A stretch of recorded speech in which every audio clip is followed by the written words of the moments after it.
do you guys like to have money? Then you need to make sure you're organized so that you can continue to make more money. In January, I did 11K. In February and March, I did like 2 to 3 grand. And then it fully implemented, I think, in April for being an AR. In the last 2 months, I've done 11K. I'm shooting for 15K by the end of the month. Keeping contacts tracked, keeping my client's house to where I can have my check-ins sent to them, keeping me updated on people that are filling out lead bags, booking calls, making it easier for my clients or potential clients to access me or for a call. Welcome back to AR Podcast. I have Seth here with us today. Man, I'm excited to dive in. Coming straight out of Florida here. Man, as so far I got to ask is how's the weather? Because I've been traveling a lot in the Northeast, and it's like not as nice. How's Florida treating you so far? Man, it's great. It's sunny. I'm tan. I got the beach. Can't complain too much. So have you always been in Florida? No, so I moved here from Kentucky last July. Okay. Big difference. Big difference. Big difference. Why was the move? So I was working in collegiate strength and conditioning, and I didn't care for the schedule anymore. Always wanted to move to Florida, so I just said, you know what, I'm going to make it happen. And I took a job down here with D1 training in Clearwater. Yep. So that's what made me trying to take the trip down. Right on. And we just got into just leaving the job essentially. Now it's like, you know what? I'm going all in on this passion, all in on this business. How's that been so far? Today's day 3 of fully online, and I don't regret it yet. I love that, man. I always like to ask, was like, what got you into fitness? I mean, obviously it seems like you come from probably a football background. Is that right? Yes, sir. Yep. So it was my dad. I remember being about 4 or 5 years old, getting dropped off after school to the gym where my dad trained at and hanging out with him and his friends until he got done. So I was immersed in that kind of life from an early age, and it just, sort of bit me in the ass, so to speak, and it's been my passion ever since. And so you got into just like generic fitness, like athletic fitness, bodybuilding, or like where did your path end up going? Yeah, so my dad trained at a powerlifting gym. It's called Pro Fitness Multisports in Prestonsburg, Kentucky. I don't expect anybody to know where that's at. My dad was not a powerlifter. He just liked to train, but I was around powerlifters. So that gave me a good background going into high school football. I trained for football, but I also did a lot of powerlifting. But after football was done in high school, I decided I wanted to get into bodybuilding because I like being strong, but I also like being big. And I sort of just took off with that. And so how many shows have you done? I've done 4, won 2, lost 2. Okay. And when was the last time you competed? 23. I was going to do I was going to do North Americans after that show in August. I decided to pull out because I didn't think I was big enough yet. Ended up tearing my tricep tendon that December. And that sort of derailed me for a bit, but I hope to compete maybe at the end of this year with Nationals or Amateur Olympia. Okay. All right. I did Nationals this past year as well. Man, it was such a stacked show. It always is. I've been out the game for a minute, and I just jumped in because like my wife decided to do a show, and I was like, I'll do one with you. I was the best I ever looked. And I was like, yeah, well, Nationals is in my backyard. It's 20 minutes away. We might as well just jump on and do it.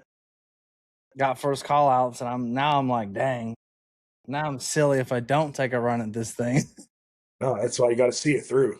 So now I'm back in the game, round 3. I've done 15 shows at this point. It's awesome. I quit playing sports in high school and got into bodybuilding, and I did 12 shows by the time I was 23. And I was like, I'm gonna try to turn pro, and then life hit, and then I gave up, and then got it really deep in the business, and then did a show out of nowhere in 2018, then did another one this year. So it's been like 9 years, and now I'm like just grinding harder than ever to make this goal happen. We're 15 weeks out today, so here we go, Masters Classic. North Americans is always a great show, though. I love watching. Dude, everybody I've talked to has said that it's such a well-run show. Yeah. I've never done it myself, but I've had several friends compete there, several won pro cards, and they've all had nothing but great things to say. So, man, who is your favorite client to work with? My favorite client type to work of with. person. Yeah, let me rephrase it like this. Out of all the people that you train, like what type of person is your favorite person to work with? This is such a generic answer, but the person that wants to get better. Like they've been beaten down, they've gone through trials and tribulations. They have every reason to not want to move forward, but yet they still show up and still put their best effort forward. Those people you can help. No matter what happens, you know that you can help them because they're going to continue to do what you ask. They're going to continue to work hard, and they can handle a lot. Whatever you throw at them, be hard on them. They can handle it. And so, who's your least favorite type of client? My least favorite type of client is probably someone that will sign up, but they were skeptical to sign up to begin with, and they're skeptical of the entire process. And they're never fully bought in. Even when you show them that things are positive and things are improving, they're still like, what would you call that? Pessimistic? Yeah. And so, how do you know on your end when somebody like this is the right type of person and this is the wrong type of person on that consultation call? Yeah, so a lot of what I do, happens first in the messages. So I try to get a feel from who they are as a person, what's been going on, things that they've tried that they like, didn't like, and I can kind of get a sense of it then. And then I get on the call and I hear their story, I hear what they've been through and what they want to achieve. I mean, that kind of gives me a good sense of who I'd be working with, and if I even want to take them on as a client. Have you ever not taken somebody on before? Several, yeah. How nice is it to be able to be in a position as a coach to where you can pick and choose the clients that you want to work with versus just like, man, I just feel like I just have to do it because I need the money. Well, and that's I'm still early into this career of mine, but I choose peace over money. I want to help people that want to get better, and I just it's not about the money to me. It's more so, can I actually help that person? Because if I can't, then I don't want to take their money or have to deal with that to begin with. And so I always like to ask this question too, man. It's like, what's the biggest thing that a client has taught you? It's a good question. Probably to always keep hope. Because as long as we're alive, there's always a chance to get better. There's always a chance to right wrongs and continue down the path and become who you want to be. So as long as you wake up in the morning, man, be grateful for life and just keep putting your best foot forward. Is faith big for you? Yeah, so I grew up in a Christian household. I don't, I don't go to church very often, but I do believe in God, and I try to practice being the best Christian that I could be. I know I could always improve, but yes, it is. I love that, man. So, it's really big for us as well. It just reminds me, is like last night I'm in this group called Rooted at church, and it's every Tuesday for like 9 weeks. The gratitude during the dark moments, not just the good moments, is where truth, faith, I think, lies. And for some reason, that just reminded me is just be grateful for where we're at. And the fact that we woke up today is another day to be blessed and praise the Lord. So No, I can appreciate that and love that so much, man. What has been the highlight of your career? Bodybuilding or the coaching career? Whatever comes to mind.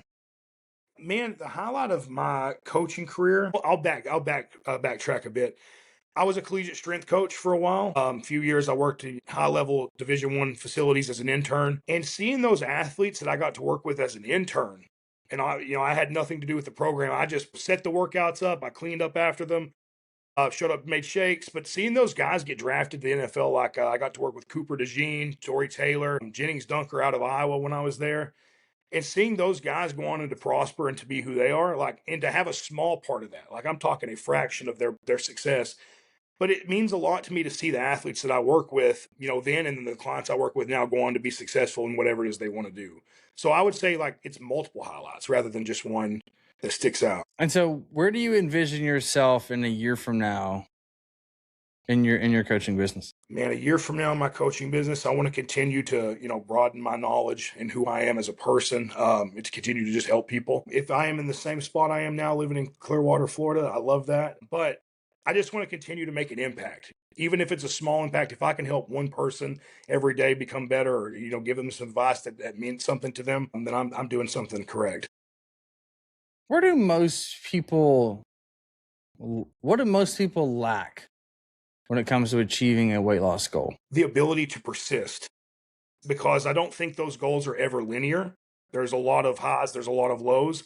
Being able to withstand the lows is what sees that outcome that they want to achieve. That's good. That's good. I think I would have to agree with that. When it comes to your actual training style, you talked about powerlifting. What type of training styles do you incorporate into your clients now? Like, what's your default training style? Yeah, so that varies from person to person. So a lot of the clients that I work with now, deal with some sort of thyroid dysfunction. A lot of what I do is dealing with clients with Hashimoto's. So we have to regulate the training as far as the volume and the intensity to see that it doesn't issue a flare or that they're able to recover properly because recovery is the biggest thing for them. So, sometimes that's taking the training down to two 30-minute resistance training sessions per week, walks between meals, things like that. One of the biggest things that I like to implement is something that they enjoy. So I have clients that like to hike. I have clients that like to ride their bikes. And I try to incorporate that into their daily activity throughout the week to see that they're able to do it, but within the amount that doesn't cause them any issues down the line. And then we build and progress that over the program. How would somebody know if they're struggling or have Hashimoto's? Yeah, so the main thing is they need to do testing far beyond, regular TSH or T3. Like we need to see the antibodies, we need to see reverse T3. You need the full thyroid panel, which is further than most people test for. But how would I know that, hey, this is something I'm feeling, these are symptoms? How would I know that I need to go get tested for that? Yeah, so a lot of them are basic symptoms you see with a lot of different, diseases and issues like fatigue, hair loss, brain fog, lack of mental clarity, memory, dry skin, a lot of things like that. It can go on, and that's why it's hard to test because most people think, oh, well, that's just age, that's just Mhm. I'm stressed, or it's my job, my family. It's a bunch of different things. So that's why it's like it often ends up, I've seen this a lot. They'll go to a functional chiropractor who will say, oh, maybe you should test for Hashimoto's. So you're telling me that our general practitioner missed this, but our chiropractor found it.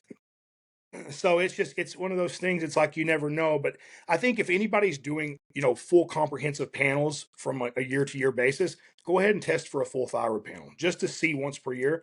Most doctors will order it if you ask, but there are private labs that you can do so as well. I like that, man. And is Hashimoto's, is that something that is curable? It's not. Nope. So it's an autoimmune disease. It can go into remission. So that's a misconception that I feel a lot is doctors tell client or patients that there's nothing that you could do about it, which is true if they're talking about curing it. But it's not true in the sense that you can live a good quality of life by, fixing your nutrition, fixing, the way your body's able to process stress, things of that nature. Is it something that you develop or is it something that you're born with? So mostly, I think it's stuff that you can develop, or mostly that you develop. So mold exposure, EBV, any kind of life stressors like pregnancy or deaths in the family. If you have that gene or those genes for it, it can express itself through those. Interesting. Just asking all questions out of curiosity. What got you into wanting to learn more about thyroid and Hashimoto's to begin with? Yeah. So I coach one bodybuilder that I had from when I was just doing this as sort of a side hustle. But I got into more functional health, and I found it really interesting. And one day I was looking through my client roster and I was making some notes, and I started to make the realization that most of them had some sort of thyroid dysfunction, whether it be Hashimoto's, Graves. I have a couple clients that had thyroid cancer and had their full thyroidectomies. So I had the conversations with him. I'm like, similar to that you asked me, is like, hey, how did this come about? When did you find out? How did you find out? And then what was the protocol like once you found out as far as what your doctor had recommended? Was it straight to medication? Did they suggest lifestyle changes? And what did that look like? And I found a huge gap. So most commonly what you'll see is your doctor, you say, all right, we know we have Hashimoto's. They're going to put you on or levothyroxine, synthroid, something along those lines. And rather than trying to figure out what was the root cause, what was the issue that made it to where we did have Hashimoto's, they're trying to manage the symptoms rather than figure out how do we, get those antibodies down. Because Hashimoto's isn't a thyroid disease, it's an autoimmune disease. So over time, the antibodies attack your thyroid and then it does become a thyroid issue.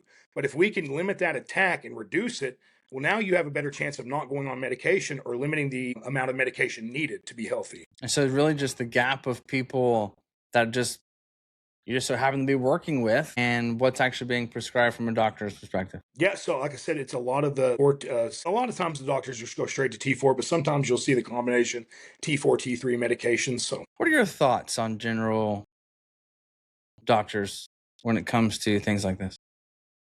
well, my running conspiracy theory is that it's more profitable to keep people sick. It's more profitable to manage things with medications rather than lifestyle changes. So, That's my running theory. You also do believe that from a doctor's perspective, they're always just, I mean, for many, many, many, many, many years of learning, it's like, hey, to fix this, you just take this. And so realistically, what they learned is that you prescribe. You don't technically get to the root cause because the doctor's job is not to help with the root cause. The doctor's job is to fix the issues or the symptoms, not what's causing the symptoms. That's a Yeah, a lack of thousand education. percent. Yeah. Well, and I do believe there are a lot of great physicians out there that Totally. want to help further, but the amount of patients that they need to see and the amount of time they're allowed with each patient, like I think they're hindered on what they can and can't do. So they want to help, so they give medication to try to at least make them feel better. Totally. Because obviously, like the doctor's job is to make the client feel better at the end of the day.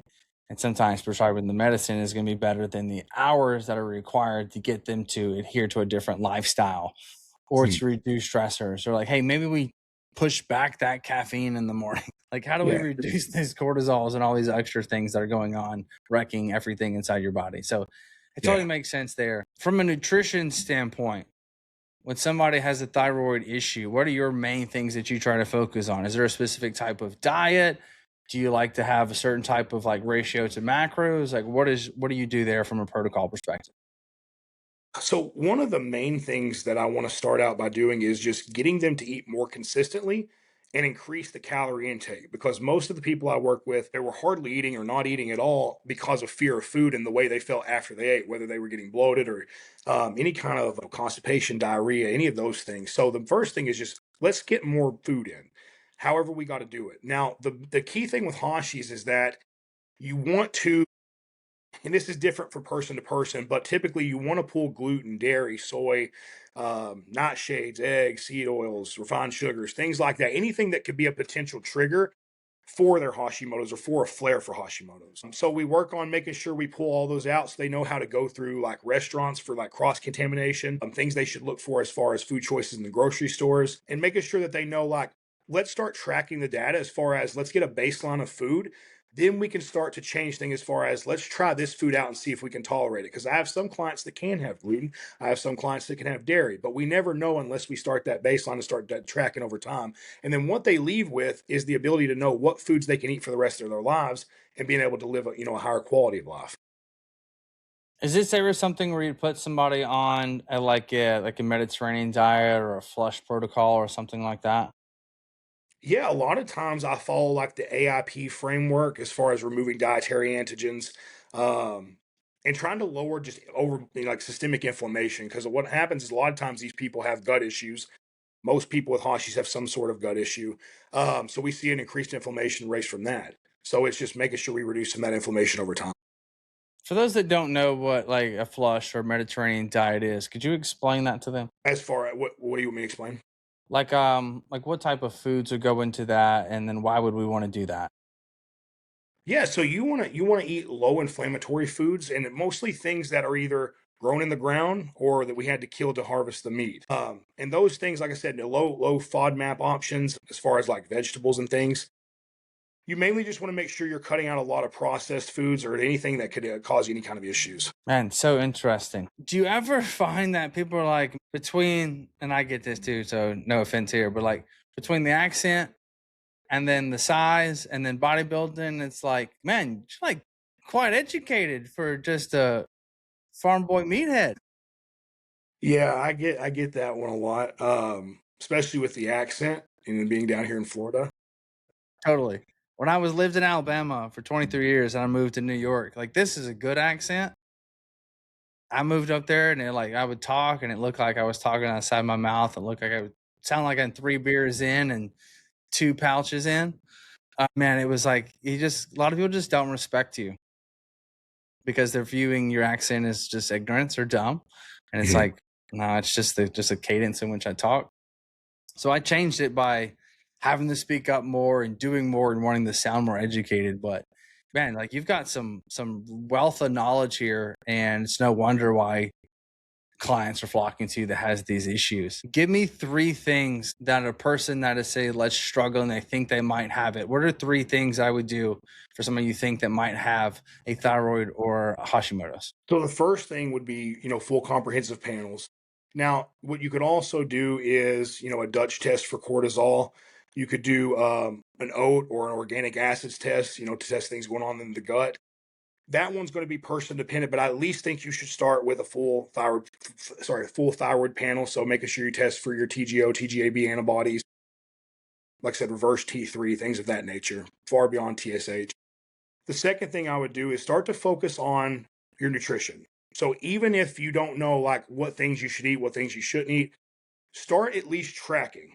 Start at least seeing what you eat. Try to eat more if you can, as far as more protein, making sure you eat around, times that you're, more busy or whatever it is that looks like for you. And then the other thing is try to control your relationships and your environment. Because for Hashimoto, stress plays a huge role in how you feel and how you can regulate on a daily basis. So if you have toxic relationships, a toxic work environment, whatever you have to do to get rid of them or get out of that, do your best to do that. And I think that'll improve over time. Man, good. Appreciate you sharing all that. So as far as, well, I guess the last question I have here is like, where did you start to learn all these things? So a lot of the stuff I have done on my own, but through the help of ECA and Justin Mahaley and his program, Lindsay Perry and the educational content that they put out, I've been able to bridge the gap on things that I thought I knew or things that I could have known more about. Well, I'd say a funny thing that just happened today is I'm at the gym early. I normally don't go to this gym.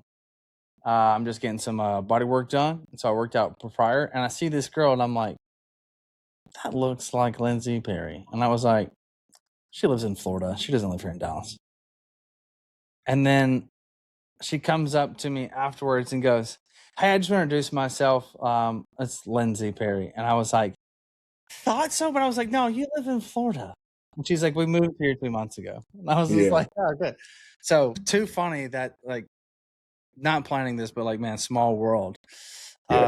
Yeah, dude, great set of coaches, the people to learn from over there. So that's awesome to hear, man. I appreciate that. So dude, how long have you been with AR now? AR I've been with since, February. Okay. February, So we're March. I can't coming up remember. on 90 days, give or take, maybe 60 after actually implementing, right? And so what made you actually like, hey, I'm interested in chatting with them? Yeah, so it was really from an organization standpoint. I wanted to make sure I was organized on my end so that I could be a better help to my clients. I could scale my business, and making sure I had the funnel set in place. So for nurturing leads, or now with what I have going on, making sure I follow up with those leads. And so obviously from the just like the organization of like leads and the funnel and all those things, but what was your like biggest hesitation before booking with us? I guess it was really just trying to understand what exactly you guys did on your end. So my friend Justin O'Donnell actually recommended you guys in the ECA chat. So after that, and speaking to him on it and a couple other people, I decided to book the call and I spoke to Dan. Okay. Yeah, that makes sense. And then what was your monthly revenue? Like what were you doing whenever you essentially first signed up in February? So in January, I did 10K. In February and March, I did like 2 to 3 grand. And then it fully implemented, I think, in April for me and AR. In the last 2 months, I've done 11K. And this month you're on track to hopefully get to. I'm shooting for 10K by the end of the month. Let's go. Yeah. What has been like the biggest headache that we've been able to remove off of your plate when it comes to the systems?